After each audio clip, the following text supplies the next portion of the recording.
Halo, selamat berjumpa pada pertemuan untuk skenario yang kelima, olah gerak praktek, yaitu saya akan menyampaikan olah gerak CBM. Umumnya olah gerak ini adalah olah gerak kapal tanker.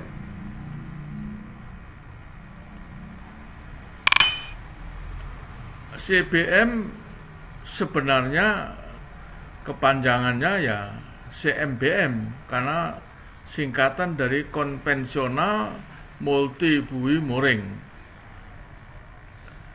Jadi menggunakan buoy yang lebih dari satu, ya. Ini contoh sambil pengalaman praktis saya ketika saya menjadi nakoda di kapal Pertamina, yaitu ketika saya menyandarkan kapal di terminal tanker Pertamina Sibolga. Inilah kira-kira urut-urutan daripada olah gerak. Sebelum saya menyampaikan urut-urutan dari olah gerak saya ini, saya sampaikan terlebih dulu mengenai buoy untuk pengepilan kapal-kapal tanker yang dikepil di CBM.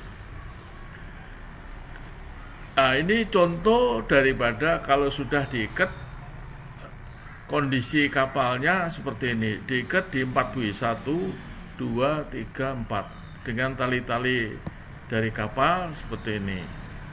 Maka lebih lanjut saya akan menjelaskan mengenai buoy-nya ini. Persyaratan buoy ini menurut aturan yang seharusnya, walaupun pada kenyataannya banyak sekali buoy-buoy kepil ini yang tidak memenuhi aturan yang seharusnya. Ini contohnya. Jadi buoy mooring ini untuk mengikat kapal sebenarnya harus dilengkapi seperti ini. Ada tangga naik untuk mooring gang, ada fender untuk menahan benturan mooring bootnya dari mooring gang, ada lampu untuk mengenali buoy kalau malam hari, ada radar vektor untuk bisa memantulkan sinyal pantulan dari buoy ini ke radar kapal, ada railing untuk pegangan mooring gang, ada mooring line hook untuk nyantolkan tali kapal yang diikat di buoy, ada hook release, ya artinya untuk melepas tali yang dikaitkan di ganconya ini. Melepasnya harus menggunakan hook ini. Dengan mengangkat hook ini ke atas, maka tali akan lepas. Bukannya mooring gang harus ngangkat tali baru dilepas, karena pada prakteknya kebanyakan demikian. Mooring gang ini harus narik tali setelah dilego dari kapal, baru dilepas dari ganconya. Tapi kalau ini walaupun dari kapal belum dilepas, kalau sudah ada perintah lepas, dengan mengangkat release hook ini, hook release ini, sudah pasti ganconya akan lepas. Berikutnya ada mooring bolet. Ini bolet untuk mengikat mooring boot daripada mooring gang. Ketika menaikkan mooring gang ini ke buoy, maka motor bootnya diikat di bolet ini. Selanjutnya ada fender, gunanya supaya adanya ombak menyebabkan benturan antara mooring boot dan buoy ini, sehingga tidak merusak mooring bootnya maupun buoy yang untuk ngepil ini. Kira-kira demikian yang seharusnya, walaupun praktek kenyataannya sampai sekarang kemungkinan masih tidak seperti ini.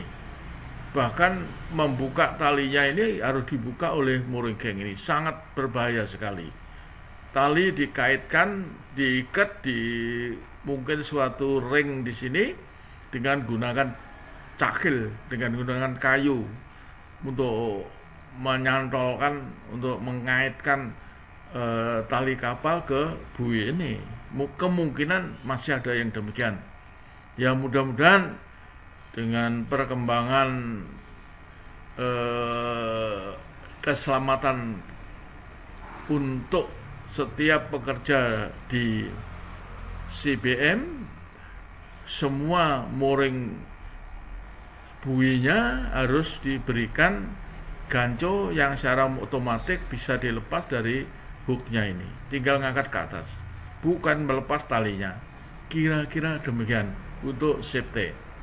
Ya, bagi Anda dari para perwira siswa ahli nautika tingkat 1, tentunya suatu saat Anda akan mengambil keputusan bagaimana membuat mooring buoy untuk konvensional multi buoy seperti ini. Kira-kira demikian. Maka bahan ini bisa dipakai untuk referensi, dan mungkin masih bisa ditambah dengan referensi yang lain. Semuanya demi keselamatan mooring gang, kapal, dan tali-tali dan lain-lainnya, kira-kira, dan anak kapalnya, tentunya demikian. Baiklah, kalau gitu saya mulai saja olah geraknya. Ini kapal baru tiba dengan mesin maju pelan sekali, ya, kemudi cikar kanan, kemudian kapten di depan 4 buoy ini di sini kira-kira sudah mulai melego jangkarnya dilego. Jangkar dilego, mesin masih maju, kemudi cikar kanan, maka haluan kapal akan berputar ke kanan. Ya. Terus jangkarnya menahan kapal, rantainya ini ditahan, mesin digerakkan maju, maka haluan kapal semakin ke kanan, ya, memutar ke kanan di samping kemudi cikar kanan. Ya, kemudian mesin stop. Ya, mesin stop, kapal sudah menghadap hampir kebalikan asal mula datangnya kapal, hampir-hampir, maka mesin digerakkan mundur.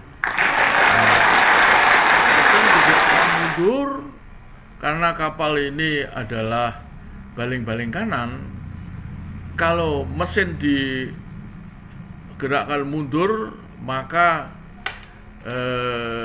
buritannya akan bergerak ke kiri. Ini contohnya, ya, bergerak ke kiri, kapal bergerak mundur, ya, rantai di area demikian rupa sesuai kebutuhan panjangnya, maka diperintahkannya mooring boat untuk mendekat, ngambil tali-tali kapal yang di belakang, dimulai tali-tali yang sebelah kiri, ya, ini mengambil tali yang sebelah kiri, baru dibawa ke buoy yang sebelah kiri ini, dibawa ke sini, ya, talinya dibawa ke sini, dipasang di buoy, dikaitkan di buoy, baru mooring boat ini mengambil tali lagi kembali ke kapal untuk tali yang sebelah kanan. Ini contohnya, ya, bawa tali ke sebelah kanan, ke buoy kanan, ya, baru kemudian ke depan sebelah kanan. Mooring boatnya bergerak ke depan yang sebelah kanan, ya, tali yang di depan sebelah kanan diambil, baru dibawa ke buoy depan kanan, dibawa ke buoy yang depan kanan, ya. Ini tali yang di depan kanan sudah dikaitkan di buoy depan kanan, maka mooring boat akan mengambil untuk tali yang di sebelah kiri depan, ya. Ini contohnya, ngambil tali sebelah kiri, sebelah kanan, sebelah kiri depan, ya, diambil. Dengan demikian tali belakang sudah dibob oleh kru yang di belakang, yang umumnya sudah ditandai panjangnya tali ini dengan merekah, bisa pakai cat, bisa pakai simpul di sini, sehingga kalau talinya pas di tanda tersebut bisa dibelit atau talinya di stopper. Ya, ini dari pengalaman demikian. Baru kemudian yang sebelah depan kanan dikirim ke bui yang sebelah depan kanan. Ya, baru tali-tali di depan dibob, dikencangkan, demikian juga sama dengan yang di belakang dikasih tanda, sehingga haluan kapal atau badan kapal tidak ketarik ke kiri maupun ke kanan, sehingga pas di tanda itu. Kalau yang sebelah kiri sudah pas, walaupun slack, ya, baru pindah ke sebelah kanan. Nanti pas di tanda, kedua tali itu akan sama kencangnya, ya, sudah ditarik akan sama kencangnya. Nah, ini contohnya. Jadi sebelah kiri, sebelah kanan sama kencangnya, karena sudah ditandai di tali-tali kapal ini. Ya, mungkin anak buah sudah pengalaman dikasih tanda, bisa menggunakan cat, bisa menggunakan tali, atau dikasih markah. Kira-kira demikian. Jangkar mengarah ke depan, kalau kurang maju ya dibob, kalau kurang mundur terlalu kencang ya di area. Jadi karena tidak bisa memastikan panjangnya rantai ini, karena ya tergantung jaraknya, jatuhnya rantai, makannya di sebelah mana. Jadi tidak mengharuskan panjang rantai itu tetap, tapi yang tali-tali ini karena dikasih markah maka panjangnya tetap. Demikianlah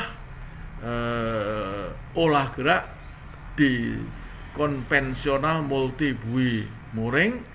Sebagai contoh, saya ambil pengalaman saya waktu saya menjadi nakoda di Pertamina, yaitu di Pertamina Depot Sibolga. Ini saya gambarkan bui atau konvensional multi bui untuk tanker di Pertamina Sibolga. Selanjutnya